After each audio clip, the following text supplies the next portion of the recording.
See what get him to spill from that is Congressman Adriano Espaillat. He's a member of the House Foreign Affairs Committee. Mara Gay is a member of the New York Times editorial board. Rena Shaw is a Republican strategist, the managing director of Redford Strategies. And with us from Washington this morning is Eli Stokols. He's a White House reporter for the Los Angeles Times. Let me just try here a little bit.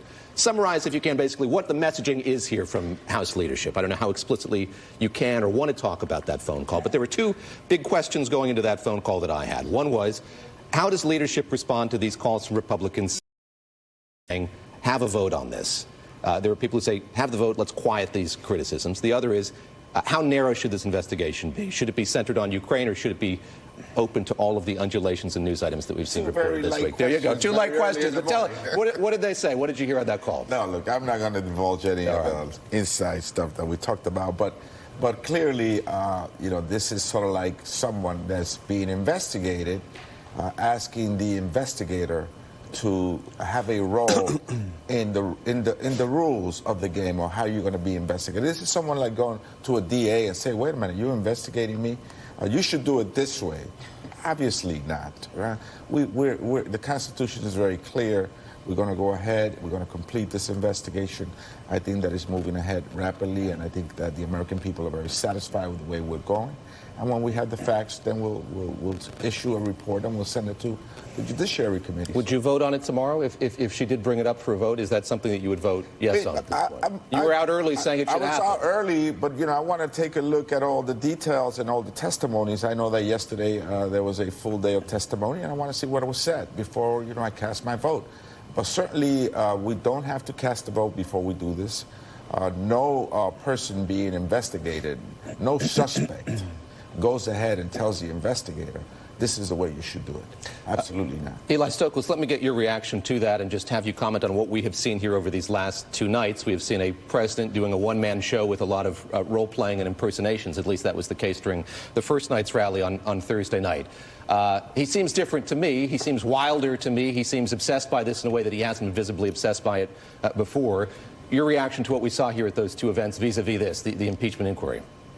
Well, it's hard to really gauge what is, sort of crazier rhetoric from a president whose rhetoric has always really been cranked up to 11. Certainly, this is agitating him. What you've seen the last couple of nights on the rally stages in Minnesota and Louisiana was the fog machine cranked up as high as it will go, really sort of accusing Democrats of all the things that he stands accused of. And that evidence is sort of mounting in terms of the Democrats trying to prove their case. And it also comes as the president's efforts to stonewall the investigation in the House as he attempts to mislead. Those defenses that he has put up are taking on some cracks, given that the courts have upheld Congress's right to subpoena his financial records, given that in spite of the State Department at the president's direction telling ambassadors not to go before Congress. Yesterday we saw the former Ukraine ambassador testify for 9 hours behind closed doors anyway. They had to subpoena her, but she went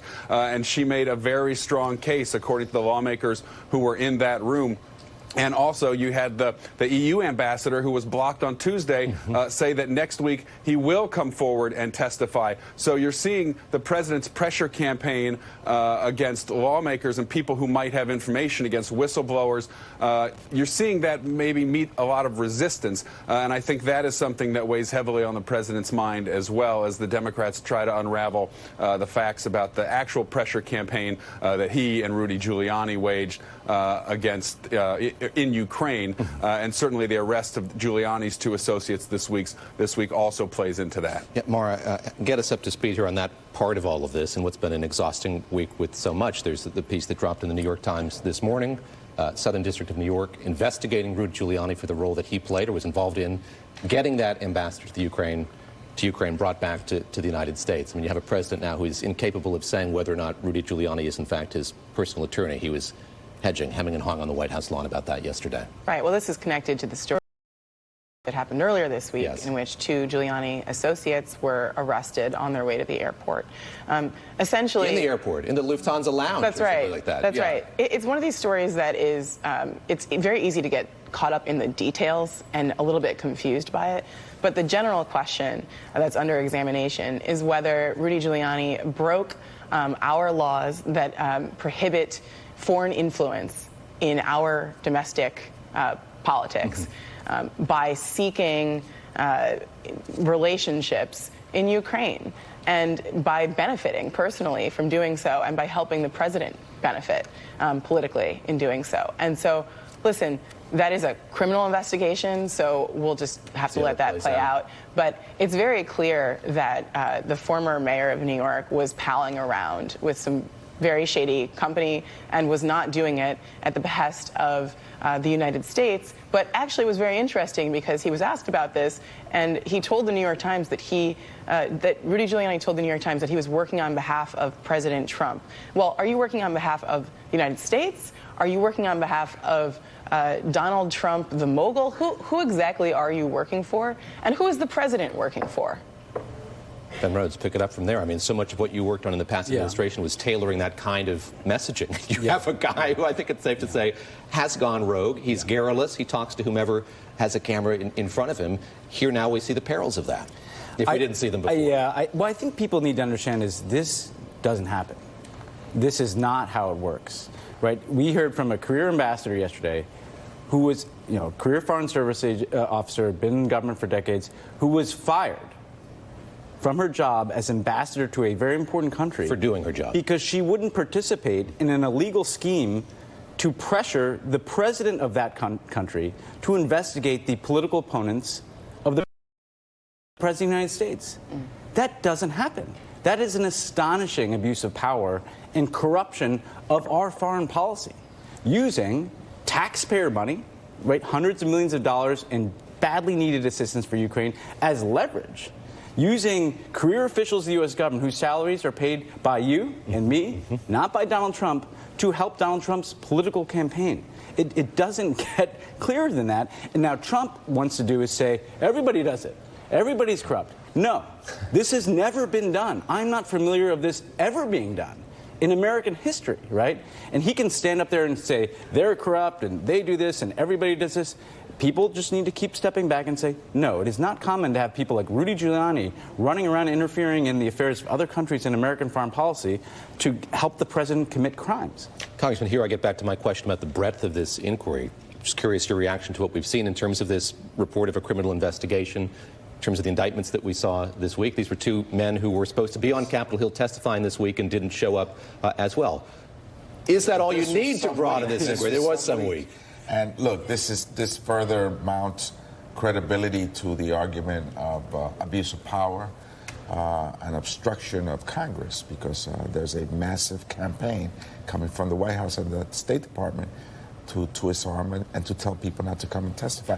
Yesterday we had testimony from a very credible witness for 8 hours, and so I'm looking forward to looking at all the details of that testimony. See how it's connected to the full picture, which obviously with the arrest this week, I mean, he had a bad week, not just with the arrest. He had a terrible week in the courts as well. That's right. So we'll see as we go back on Tuesday. I think that we're going to step this up. Rita, to that point, I mean, you talk about there being a stone wall. You're seeing chinks in that stone wall as well. Certainly, this Ambassador Yovanovitch testifying is one of them. She was subpoenaed Thursday night, but did show up. Didn't testify in an open hearing room, but did in a skiff. And now you have Gordon Sondland, this ambassador who's going to be on Capitol Hill next week, again, going against the State Department's displeasure to do so. What does that indicate to you just about who's calling the shots here in the trajectory of this investigation now, that it seems like that insistence by Secretary of State Mike Pompeo and others for this not to happen doesn't seem to be coming to pass? Well, I think it indicates that we're going to see some brave actors stepping up more and more, and perhaps that will have an effect on some of these Republican members of Congress that I've been talking to privately in the past couple weeks.